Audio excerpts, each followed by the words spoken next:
It's time for film and TV trivia. All right.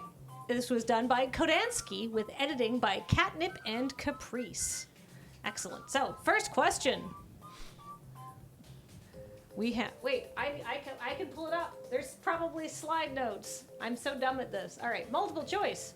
How many actors have been paid to play James Bond in an officially licensed 007 film released in theaters? Okay. Roger Lazenby, so Lazenby, Craig, Sean Connery, Lazenby was the one that did one, right? He did one. Yeah. Casino Royale. So 6. No, we'll get to that. Oh. Pierce Okay. Brosnan, Pierce Brosnan. Timothy Dalton, Timothy Dalton. More. Roger Moore. He did like 18. Yeah, Daniel Craig.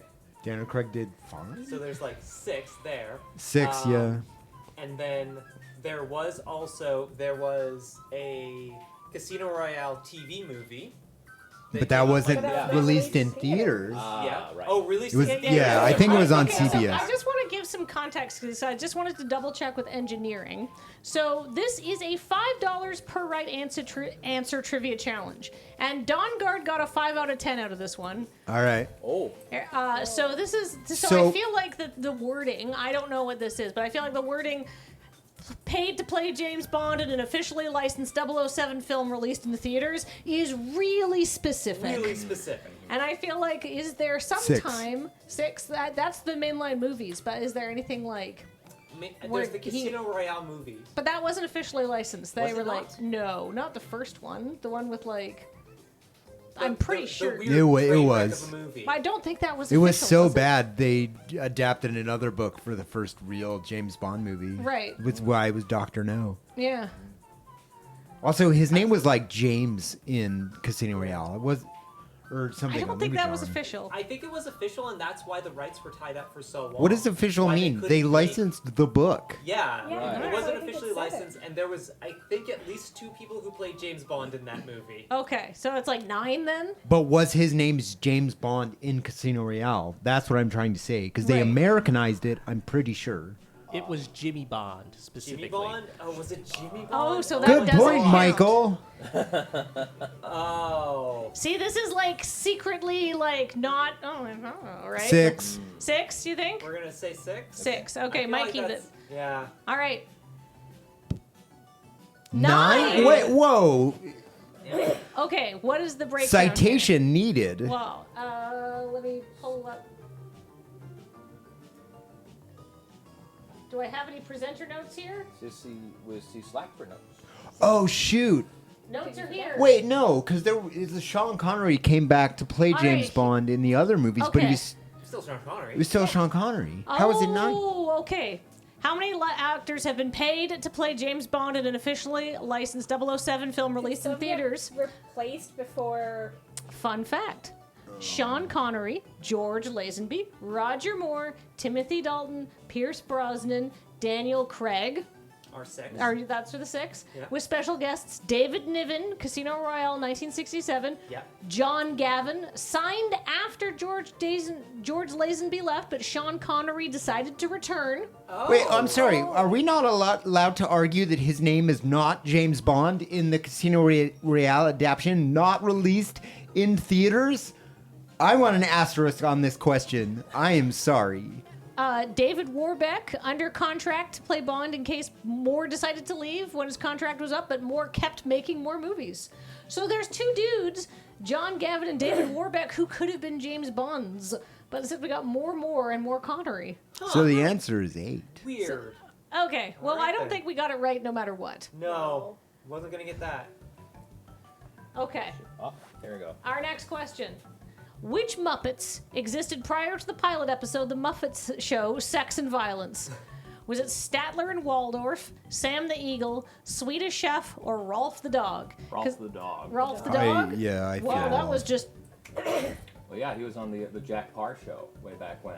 Hey, we have a Muppet expert in the room. Also, wasn't Ralph supposed to be the lead Muppet? And then when the Muppet Show came out, it became Kermit who was actually the lead. Oh, I understand. Okay. So deep. Answer. Rolf the dog. Woo! Very good, Andy. All right. Other Muppets that first debuted in Jim Henson's The Muppets Are Not Just for Kids, I Promise pilot included the entire Muppet House show band, aka Animal Dr. Teeth, Floyd, Pepper, and Janice, Nigel, who became the orchestra conductor, Muppets of George Washington, Theodore Roosevelt, Thomas Jefferson, Abraham Lincoln, and Muppets for each of the 7 deadly sins. Yes. Oh wow. They're sin Muppets. Wow. Well, This is great facts. All right, so far we've got 1 point right. Which baby Santa singer enjoyed an additional career in the early 2000s as film and TV? Oh, Eartha not Kitt. Santa baby. Santa baby, not Yeah. I was a picture of a baby dressed as Santa. it's Eartha Kitt, right? Yeah. So is it Eartha Kitt, Madonna, Sure. Kylie Minogue, or Gwen Stefani? Somebody who sang Santa Baby and then joined an additional career in the early 2000s in film and TV. But Eartha Kitt was in film and TV for In the 1960s, she was yeah, like super. She was she's been, Catwoman. And Yeah. she's been famous for like since the 50s. An additional career, but like she worked with Disney on Emperor's New Groove, which I think restarted a lot of Eartha Kittness in the world. Also, Community. So Oh, additional that's is like a resurgence. Right. Yeah, that's how I interpreted the I was question. wondering if it was Kylie Minogue, because didn't she do a bunch of like Australian soap operas? She got her start on a show Oh. called Neighbors, but that was in like Kylie Minogue is older than you think. That was like in the mid to late 80s that she got her start. She's very young, but she's Yeah. like I think she's like in her 50s or something like that now. Early 2000s was around the time Madonna was trying to get heavily into acting. Yeah, because she was married to Guy Ritchie at the Yeah. time. She made one movie and they got divorced. Yes, it was And some one- shipwreck. Swept away. Swept They, away. they made one terrible movie and one amazing BMW short film. Oh, and Yes, yes. Yes. she did Ava Perón around the same time. Oh yeah, that's right. I kind of Oh. want to say Don't Madonna cry for this for one, me. but I don't know if she was in any TV shows. And I don't know if it's something think- she enjoyed. All right, Change so my- okay, I think we can rule out Kylie Minogue and Gwen Stefani, but how? Yeah. So pick between Eartha Kitt and Madonna, team, because I feel like there's good arguments for both. I want to say Madonna because that was the time she was really getting into TV, whereas Eartha Kitt had a much longer TV and film career. What was Madonna on TV? But she was in I don't know. That's Dick the Tracy. thing. Yeah, And things- Dick Tracy. She was It was- Faithless Mahoney or whatever. Yeah. That's a Breakfast. beautiful film. If you've never seen Warren Beatty's Dick Tracy, rent it when the stream is over. Yeah. After you subscribe to FilmJoy. After you subscribe to FilmJoy, But I don't think we can include Dick Tracy, because Dick Tracy was well before the 2000s. That's very true. sure. I've seen the answer, so I'm Yeah. not weighing in here. I'm gonna go with Madonna. I mean, I think it's Gwen Stefani Oh. just because she's a musical artist. Like Eartha Kitt was in film and TV. Madonna did some movies. I don't know anything about Kylie Minogue, but I feel like Gwen Stefani's the most interesting answer. Okay, the answer is Eartha Kitt. Whoa! Hey, all right. So should have listened to Mikey. Hey, really? On the movie quiz? You think? Now, but hold up. While Madonna was in films throughout the 2000s to varied levels of success, and Kylie Minogue was in several TV shows in the 2000s, which nobody knew about, Eartha Kitt portrayed Madame Zeroni in Holes in 2003, Yzma in The Emperor's New Groove in 2000, Kronk's New Groove in 2005, and The Emperor's New School on TV from 2006 to 2008, for which she won 2 Emmys. She won a third Emmy posthumously for her guest spot on Wonder Pets. So there you go. I think that does Eartha Kitt dirty. She was in film and TV all through the late Yeah. Well, they say the last Well, time, it's but so the- hard to like. What is a resurgence for? It's Yeah. these questions are It opinions. doesn't, Hold up, but it hold doesn't up. say resurgence. Don't It shush doesn't- us, Kathleen. Let I me will finish not be reading. shushed. Let me finish reading. While the last time she regularly appeared on television prior to 2000s was when she played Catwoman in Adam West's Batman TV series after Julie Newmar left the show in 1967. So it was a resurgence for her because the last time she'd been on TV regularly was Catwoman. Huh. All right then. So there you go. What's the next question? You All right, next shushed one. me when I was right. I was adding to some context. All right, our next question is: what television show has won the most Emmys? Is it The Simpsons, Game of Thrones, Saturday Night Live, or Succession? I want to say Saturday Night Live. I want to say Game of Thrones. Like, Game of Thrones Ooh. has won a lot of Emmys, but Saturday Night Live has been on the air for like 60 years. How can you name a year where they have won an Emmy? I can't name you anything about the Emmys. Well, from my perspective, SNL would never win an Emmy for like costuming or lighting. Yeah. So I'm it's like- wondering, does this include the technical Emmys, I or does this only include the Emmys that the Technical Emmys are Emmys, They so are. yes, I would assume. I think Game of Thrones won like 20 a year for a minute there, but also, oh wait, Sopranos isn't on there. It's The Simpsons. yeah. It doesn't say. HBO just- wins Emmys like candy. So Okay, Yeah. so you think it's Game of Thrones, you think it's Saturday Night Live. What do you, any opinions here? I'm saying Game of Thrones, but I'm specifically including the technical Emmys. Okay, but it's got to include technical Emmys. I almost want to say The Simpsons just because it's been on the longest. Been on the longest. It was an animated show, so it would win in its category a lot. And because there weren't, I mean, there was an explosion of adult animation later on, but I lean towards The Simpsons. Do we have to have a consensus? No. Or can we? Okay. We're just going to say that we're going to guess, for the point of keeping score, we'll say most people thought it was Game of Thrones, so that's our guess. But our answer is Saturday Night Really? It was Live. Saturday Night Live. The Simpsons has a respectable number of Emmy nominations at 98, winning 35. Game of Thrones was nominated 160 times, winning 59, and unbelievably 12 of those for the final season. 12 is also the record for most wins in a single year, and matched by Game of Thrones on 3 separate years. Succession has the record for the most nominations for a lead actor in a single series, at 3 for this most recent year. But Saturday Night Live has received a staggering 305 Whoa. nominations with 87 wins, because it's by far the longest running show of the 4 at nearly 50 years. Yeah. Wow. Just wanted to say real quick, we've only got like less than a minute left on the giveaway we're running right now for a set of D&D embroidered towels. So if you're interested in those, make sure you get your donations in right away while we're doing this quiz. So far our score's 1.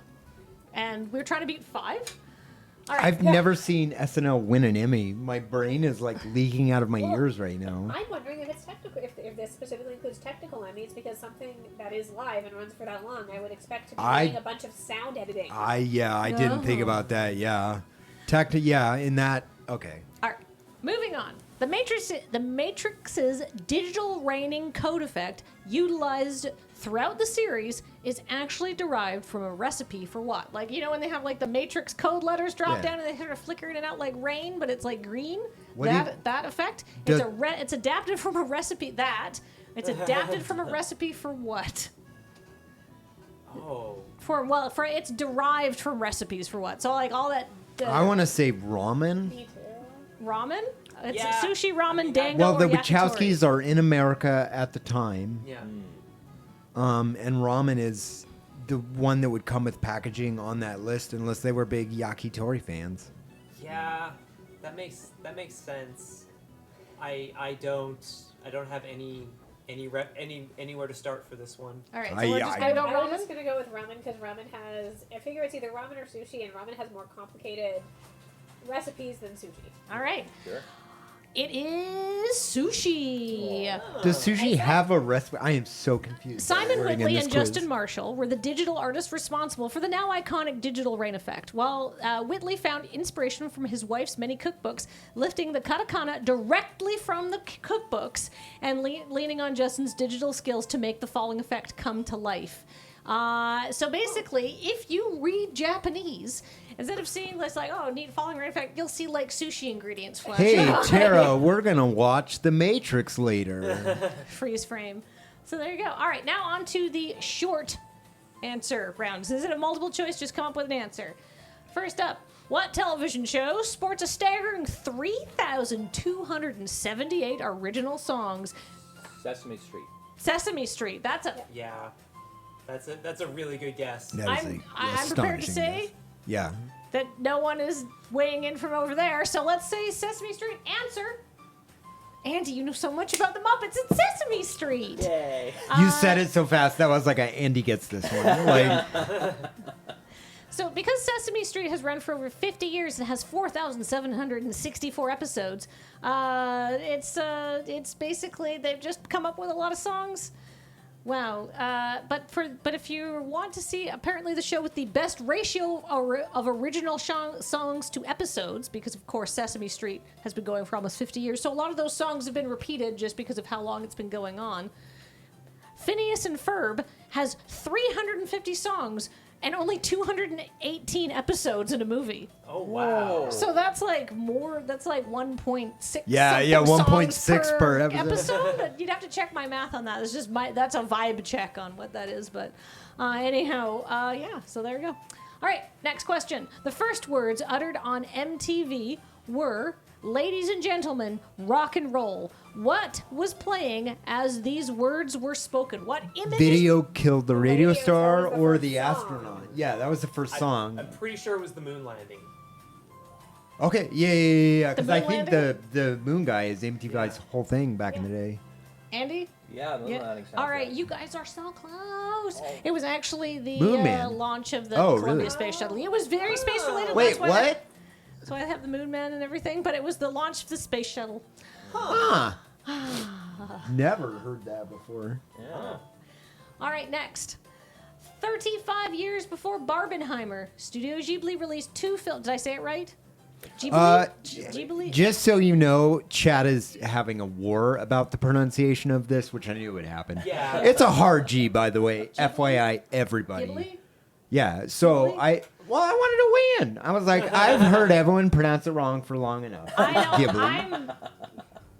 I've You know, heard both, and I just don't even know what to believe anymore. It don't. Let's move on. It's all Moving just on. opinions on the internet. Yeah.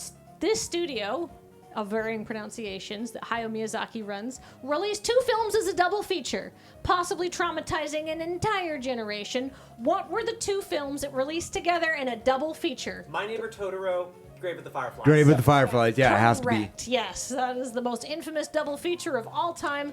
You know they put Grave of the Fireflies second? No, wasn't it first? Oh, I thought I'm it was pretty second. sure it's Grave How of the could you Fireflies, even- then Totoro. Watch a movie after Grave of the Fireflies. You have to lie down. Yeah. So yeah, that was we got that one right. We can show the answer. Everybody knew that. So I have watched that double feature. Oh, actually, wait. I I'm love that. sorry. Released and billed as a double feature, Japanese audiences lined up in 1988 to watch these films back to back. Whether or not you got to end the double feature on the high note of Totoro came down to the theater you saw the films at. Oh. As some decided to show Totoro first, and others opted to show Grave of the Fireflies first. So imagine going to a different theater than a friend of yours and having a very different experience coming out. I mean, you're going to have a time either way, I think. Wow. I'm trying to avoid reading the answers in the notes Sure. because I want to find out too. What film contains the All right, first next fully... question. Which film contains the first fully CGI sequence in a feature film? Star Trek 4, but asterisk. Oh. Why but fully. asterisk? Fully. Because it was Fully like CGI. Bryce 3D sort of terrain rendering. It was very algorithmic sort of Yeah. CG. So you're saying it's Star Trek 4. Yeah, you also have Young Indiana Jones Adventures, not a movie in there for the first Yeah. ILM stuff. Is that the one with the stained glass window? It could be Tron. Technically, it depends on. So again, Fully CG. So the it can't- wording on these questions is way too vague. Yeah. The Yeah, Great first Mouse Detective. fully CGI sequence in a feature film. This is very hard. Yeah. What is a sequence, even? Oh, like a scene, I guess. Yeah. Like I Indiana feel like Jones. Tron is probably the answer based on this Well, question. I mean, Tron had the people faces though in there, right? Didn't Yeah, they? yeah, they had like the rotoscoped human The actors. the light bikes were fully CG. All right, so Yeah. you're And that was saying, written in code. That was modeled in code. All right, so you're saying it's CG, or you're saying it's Tron. Any other I think it things? was a film by the Lumiere brothers. They used a differential machine.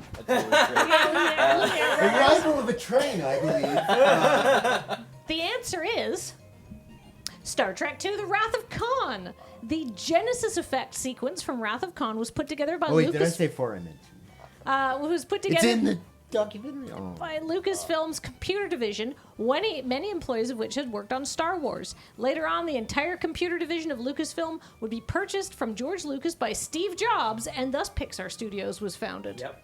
Wow. So there you go. That was the first fully CG. And we've got one question left. We're not going to tie Dawn Guard.